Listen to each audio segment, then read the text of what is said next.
یا قوم، اے میری قوم. اب ایک بات نئی بہت ہی خوبصورت اور حکم بھی ہے کہ یا قوم، اے میری قوم، اے میرے بھائیو، ادخلوا، داخل ہو جو، اردا، زمین میں، یعنی ملک شام میں، مقدسہ جو پاک ہے، التی وہ جو، یا جس سے، کتبہ لکھ دیا ہے، رب کریم نے لکھ دیا ہے، اللہ نے، لکم تمہارے لیے، ولا ترتدوا، اور نہ پھر جانا، علی ادبارکم، اپنی پیٹھ پر. مراد کیا ہے؟ یعنی جیسے واپس جاتا ہے نا بندہ تو الٹے پہنچ جاتا ہے، پیچھے پیٹھ ہی نظر آتی ہے نا. ادبار دبر کی جمع ہے، اپنی پیٹھ. فتح قالبو، پس پلٹ جاؤ، یا کہ ہو جاؤ گے، خاسرین، یعنی اگر اسی طرح رخ کر کے چلے گے تو خسارہ پانے والوں میں سے ہو جاؤ گے. یا قوم ادخلوا الارض المقدسہ، اے میری قوم، اس پاک سرزمین میں داخل ہو جاؤ، التی کتب اللہ لکم، جسے اللہ تعالیٰ نے تمہارے لیے لکھ دیا ہے. ولا ترتدوا علی ادبارکم فتنقلبوا خاسرین، اور نہ پیچھے ہٹو پیٹھ پھیرتے ہوئے، ورنہ تم نقصان اٹھاتے ہوئے لوٹو گے. قالو، وہ جو ان کی قوم کے لوگ تھے وہ کہنے لگے، یا موسیٰ، اے موسیٰ، ان فیہا، تحقیق اس میں، قومن، قوم ہے، ایسی قوم، جبارین، بہت، یعنی طاقت والی، جیسے ہوتے نا بہت زبردست، جیسے بہت سخت، زور آور. اور یہ مبالغہ کا صیغہ ہے، جبار اس کی واحد ہے. قالو یا موسیٰ ان فیہا قوم جبارین، اب ان کی قوم کے لوگ کہنے لگے، اے موسیٰ، اس زمین میں تو بڑے جابر لوگ، جابر قوم آباد ہیں. وَإِنَّا، اور ہم، لَن نَدْخُلَہا، ہرگز داخل نہیں ہوں گے اس سرزمین میں، حتیٰ یخرجوا منہا، یہاں تک کہ وہ نکل جائیں، منہا، ہا کی زمین اس ارض کی طرف جا رہی ہے، اس زمین سے نکل نہ جائیں. وَإِنَّا لَن نَدْخُلَهَا حَتَّى يَخْرُجُوا مِنْهَا، اور جب تک وہ اس سرزمین سے نکل نہیں جائیں، یعنی ہم ہرگز داخل نہیں ہوں گے اس میں جب تک کہ وہ وہاں سے نکل نہ جائیں. فَإِن يَخْرُجُوا، پھر اگر وہ نکل جائیں، منہا، اس میں سے، اس سرزمین میں سے. فَإِن يَخْرُجُوا مِنْهَا، پھر اگر وہ نکل جائیں اس میں سے، اس سرزمین میں سے. فَإِنَّا دَاخِلُونَ، تو پھر ہم ضرور داخل ہوں گے. قال، اس وقت کہا ادھر سے، رجلان نے، دو آدمیوں نے. رجل ایک آدمی کو کہتے ہیں، یہاں دو الف اور نون لاسٹ میں آئے تو تثنیہ کا صیغہ.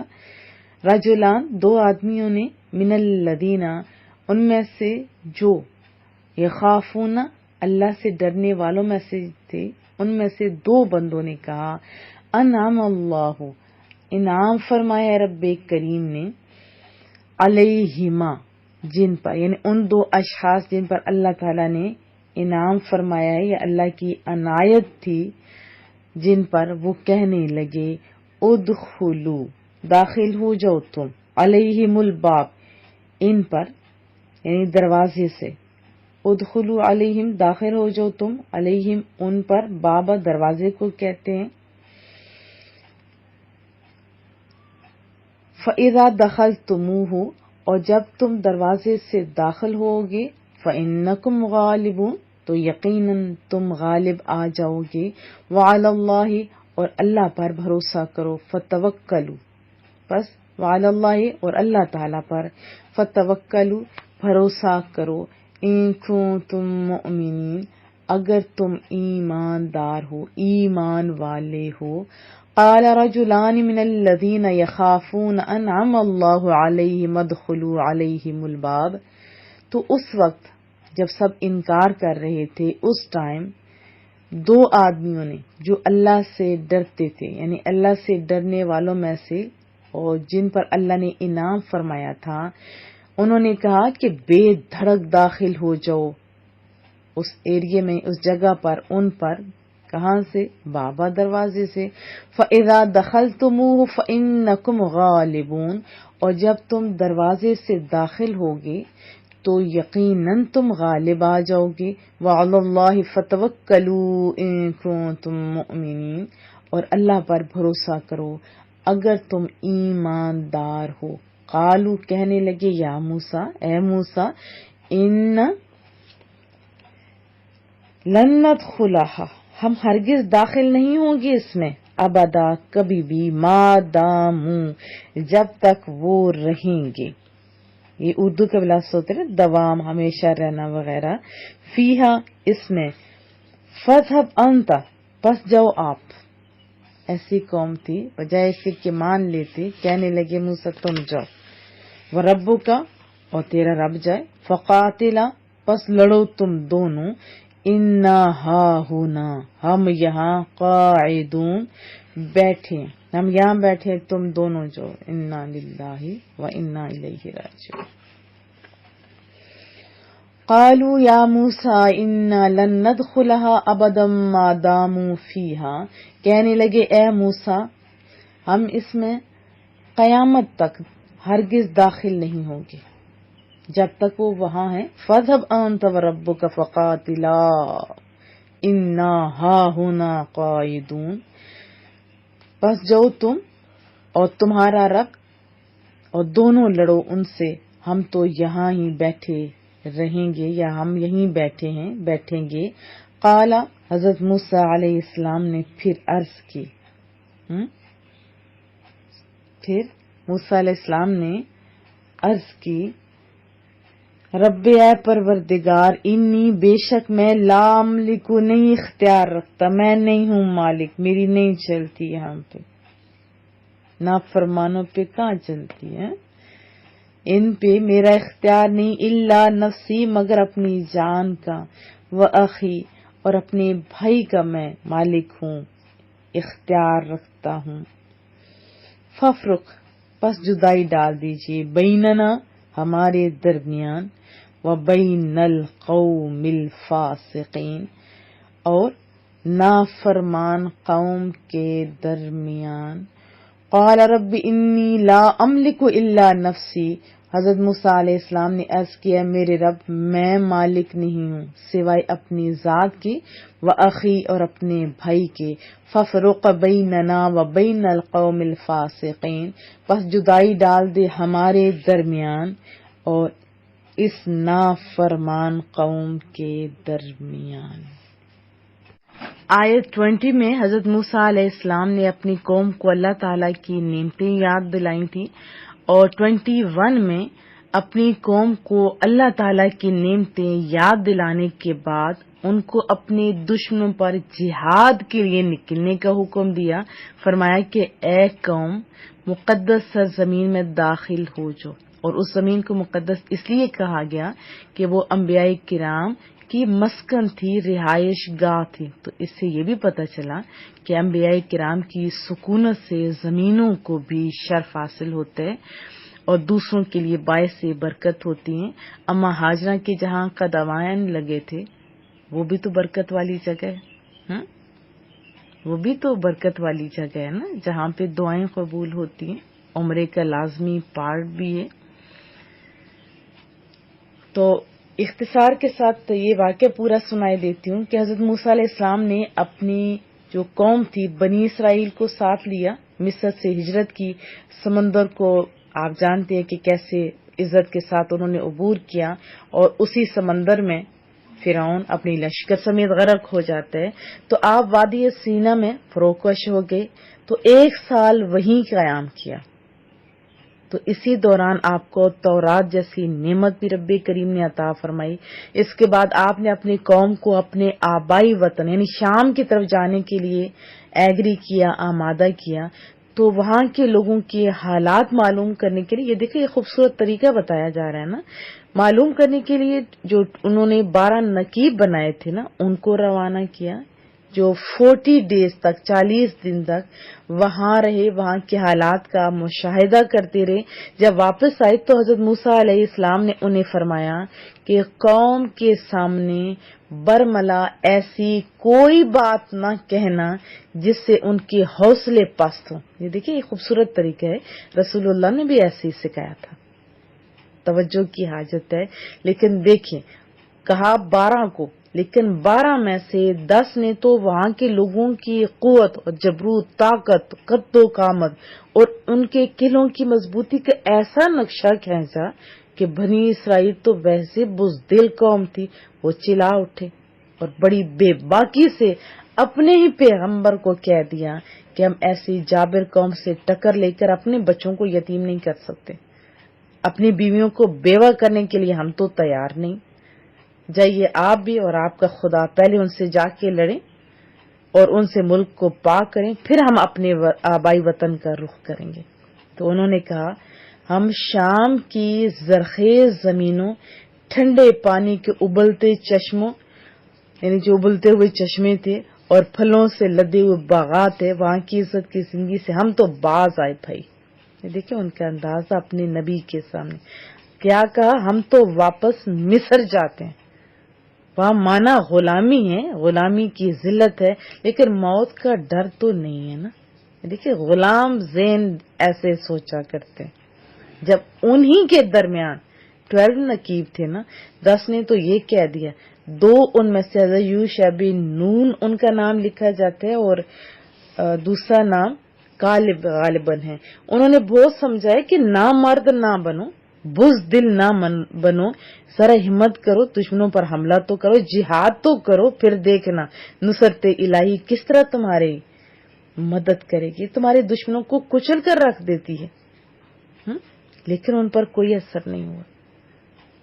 ان بزدلوں نے اپنے پیغمبر کی نافرمانی کی اور اسی کے سبب اس کنٹری کا, اس ملک کا داخلہ ان پر بند ہو گیا. پھر یہ 40 ایئر جو یہاں پہ تذکرہ ہے نا, 40 سال تک, 40 سال تک وہ لوگ مختلف بیابانوں اور صحراؤں کی خاک چانتے پھرے. پھر اس مدت میں غلامی کی گود میں پلے ہوئے اسرائیلی لقمہ اجل بن گئے, اور آزادی کی فضا میں پیدا ہونے والے بچے وہی صرف پروان چڑھے. انہوں نے شام پر حملہ کیا اور پھر فاتح ہوئے. تو اس سے ہمیں کیا پتا چلا, یہ ہمیں کیوں سکھایا گیا, یہ ہمیں کیوں بتایا جا رہا ہے؟ ہمیں اس لیے بتایا جا رہا ہے کہ یہ حقیقت ہے کہ آزادی کی نعمت اسی قوم کو عطا فرمائی جاتی ہے جو اس کے لیے سر دھڑ کی بازی لگانے کے لیے ریڈی ہوں. امن کن کو ملتا ہے؟ جو محنت کرتے ہیں, بہادر لوگ ہوتے ہیں, ان کی سوچیں بھی بڑی پیاری ہوتی ہیں, ان کی سوچیں بھی بڑی پیاری ہوتی ہیں. بہادر لوگ بڑے بڑے کام کرتے ہیں, بزدل خالی لڑا کرتے ہیں. جیسے ہمارے مرد ہیں, گھروں میں بیٹھ کے مرد بنے ہوئے, اپنی بیویوں کو بولنے کی کیا کہتے ہیں کہ اجازت بھی نہیں دیتی. اسی طرح عورتیں وہ بھی خراب ہو رہی ہیں. ہمارے بچوں کی کیا حالت ہو چکی ہے نا. ایسی بات, یہ جہاد بھی بہت بڑی نعمت ہے, یاد رکھیں. بہادر لوگ کچھ کیا کرتے ہیں, ان کی سوچیں بھی پازیٹو ہوتی ہیں, ان کے بول بھی میٹھے ہوتے ہیں, کیونکہ ان کی صلاحیتیں اجاگر ہوتی ہیں, اور ان کی جو غلط سوچیں ہمارے معاشرے میں پروان چڑھتی جا رہی ہیں وہ ختم ہو جاتی ہیں. اور دوسرا سبق اس میں ہمیں یہ ملا کہ بہادر لوگوں کا ہی تذکرہ بعد میں بھی جاری رہتا ہے, جو نیک ہوں, صالح ہوں اور بہادر ہوں, جو اللہ اور اس کے رسول کے احکامات کو مانتے ہوں. جیسے 2 شخص, ادھر رجلان کا لفظ ہے نا, یخافون انعم اللہ علیہم ادخلوا علیہم الباب, یہ پڑھا ہے نا, علیہم ادخلوا علیہم الباب. یہ کیا ان کا یہ تذکرہ کیوں ہے؟ لوگوں تو بھی سوچو, جو اللہ سے ڈرتے ہیں, جو اپنے انبیاء کی بات مانتے ہیں, ان کے تذکرے ایسے ہی بعد میں جاری رہتے ہیں. اور اس میں ایک اور بات حضرت موسیٰ علیہ السلام نے عرض کی کہ میرے ربا, میرے ربا لا املک الا نفسی و اخی فافرق بیننا و بین القوم الفاسقین. حضرت موسیٰ علیہ السلام نے اپنے قوم کے جواب سے جب غم زدہ ہوئے تو پھر اللہ کی بارگاہ میں عرض کی کہ مولا کریمہ، مجھے صرف اپنی جان اور اپنے بھائی ہارون کا اختیار ہے، اور تو ہمارے اور نافرمان قوم کے درمیان جدائی ڈال دے اور ہمیں ان کی صحبت اور قرب سے بچا، اور یہ کہ ہمارے اور ان کے درمیان فیصلہ فرما دے. یہاں سے ہمیں کیا پتہ چلا کہ جب ایسے لوگ ہوں تو ان سے سیپریٹ ہو جانا بہتر ہوتا ہے. یہی پتہ چلا نا کہ بروں سے علیحدگی اچھی چیز ہے، جس کی حضرت موسیٰ علیہ السلام نے دعا فرمائی، اور دوسرا یہ کہ بروں کی برائی سے نیک بھی بعض اوقات مشقت میں پڑ جاتے ہیں، جیسے کہ ان نافرمانوں کی وجہ سے حضرت موسیٰ علیہ السلام کو بھی مقام تی میں قیام فرمانا پڑا، اگرچہ اللہ تعالیٰ نے آپ کے لیے سہولیات میسر فرما دی تھی. اور تیسری بات جو بڑی عام، یعنی اچھوں کی صحبت سے برے بھی فیض حاصل کر سکتے ہیں، جیسے کہ حضرت موسیٰ علیہ السلام کی برکت سے بنی اسرائیل کو مقام تی میں من و سلوہ ملا، پتھر سے پانی کے 12 چشمے، اور وہ لباس عطا ہوا جو اتنے عرصے تک نہ گلا نہ ہی میلا ہوا. تو کن کی صحبت اختیار کرنی چاہیے؟ اچھوں کی صحبت، اور بروں سے بچتے رہنا چاہیے. ہاں، اصلاح کی کوشش کرتے رہنا چاہیے، یہ بھی ذہن نشین سے، اصلاح کی کوشش کرتے رہنا چاہیے. اور آیت 26 میں بنی اسرائیل کی بزدلی، جیسے میں نے پورا واقعہ آپ کو سنا دیا بہت ہی خوبصورت انداز میں، کہ اس سے جو ہمارے لیے اسباق ہیں وہ بھی ہم نے سن لیا اللہ کے فضل سے. اور بنی اسرائیل کی بزدلی اور حضرت موسیٰ علیہ السلام کے حکم پر عمل نہ کرنے کی سزا بنی اسرائیل کو کیا ملی کہ ان پر مقدس سرزمین 40 ایئر تک حرام کر دی گئی، یعنی بنی اسرائیل اب مقدس سرزمین میں نہ داخل ہو سکیں گے. یہ ایک تو سزا ہوئی، یعنی وہ زمین جس میں یہ لوگ بھٹکتے پھرے تقریباً 27 میل تھی جو لکھی گئی ہے، اور جو قوم تھی وہ کئی لاکھ افراد پر مشتمل تھی. وہ سب اپنے سامان لیے تمام دن چلتے تھے، یہ ان کی سزا تھی. اور کتنی اذیت تھی. کیا جہاد بہتر نہیں تھا؟ اور جب شام ہوتی یہ دن کو چلتے رہتے تو اپنے آپ کو وہیں پاتے جہاں سے چلے تھے. یہ ہم لوگ کتابوں میں پڑھتے ہیں، یہ ان پر سزا تھی، یہ اللہ کی سزا تھی نا کہ انہیں منزل نہیں مل رہی تھی. ہاں، حضرت موسیٰ علیہ السلام، حضرت ہارون، حضرت یوشع اور حضرت کالب، وہ جو نیک 2 ہستیاں تھیں، ان پر اللہ نے آسانی فرمائی، ان کی مدد فرمائی. جیسے حضرت ابراہیم علیہ السلام کے لیے آگ کو ٹھنڈا کیا، سلامتی والا. آگ تو جلانے والی ہوتی ہے لیکن ان کے لیے سلامتی والی اللہ ہے نا. اور اتنی بڑی جماعت عظیمہ کا اتنے چھوٹے حصہ، یعنی زمین میں 40 برس اس طرح حیران پریشان پھرنا، وہاں سے نہ نکلنا، خلاف عادت میں سے ہے نا ایسی بات. لیکن جب بنی اسرائیل نے اس جنگل میں حضرت موسیٰ علیہ السلام سے کھانے پینے کی ضروریات اور تکالیف کی، پھر شکایت کی، پھر آئے تو کس کے پاس؟ نبی کے پاس. تو اللہ نے پھر حضرت موسیٰ علیہ السلام کی دعا سے ان کو آسمانی غذا دی تھی، یعنی من و سلوہ عطا کیا تھا، لباس بھی دیا تھا جو بھی ہم نے سنا. جو جسم، دیکھیں لباس کیسا تھا، جسم کے ساتھ خود بخود بڑھتا تھا. ہو سکتا ہے، کیوں نہیں ہو سکتا، ہماری سکن بھی تو ایسے بڑھتی رہتی ہے، ہڈیاں بڑھتی ہیں تو ساتھ سکن بھی خود بخود بڑھنا شروع ہو جاتی ہے. مالک ہے، وہ کچھ بھی کر سکتے ہیں. پھر سفید پتھر کوہ طور کا عنایت کیا جانا، جب یعنی سفر ہوتا، جب رختے سفر اتارتے اور کسی وقت ٹھہرتے تو حضرت موسیٰ علیہ السلام اس پتھر پر عصا مارتے، اس سے بنی اسرائیل کے آپ جانتے ہیں کہ 12 چشمے بھی جاری ہو جاتے ہیں. سایہ کرنے کے لیے پھر بادل بھی بھیجا جاتا ہے. میدان تی میں جتنے لوگ داخل ہوئے ہوتے ہیں ان میں سے تقریباً 24 سال سے زائد عمر کے تھے، سب مر گئے سوائے حضرت یوشع بن نون اور کالب بن یوقنا کے. اور جن لوگوں نے ارض مقدس میں داخل ہونے سے انکار کیا وہ میں آپ کو بتا چکی ہوں. اور مقام تی خود آپ سوچیے، حضرت ہارون، حضرت موسیٰ علیہ السلام، وہیں پھر ان کا آخری سفر بھی ہوتا ہے. پھر حضرت یوشع علیہ السلام کو نبوت عطا کی جاتی ہے اور یہ لوگ اللہ کے حکم کے مطابق جہاد کرتے ہیں اور پھر فاتح ہو جاتے ہیں. آپ بھی اپنی صلاحیتوں کو پازیٹیو وے میں لے کے چلیں. تھوڑی سی زندگی یاد رکھیں، بہت تھوڑی زندگی، اس میں کچھ کر لیں.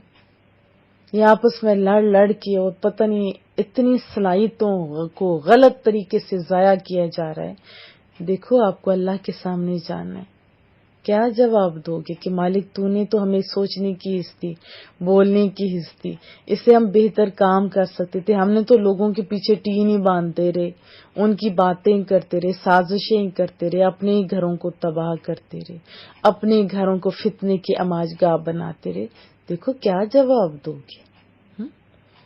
ایک تو جہاد ہوتا ہے باہر نکل کے میدان جنگ میں آنا، دوسرا جہاد ہوتا ہے برائیوں کے خلاف جہاد کرنا.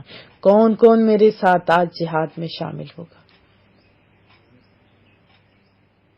بولے انشاءاللہ.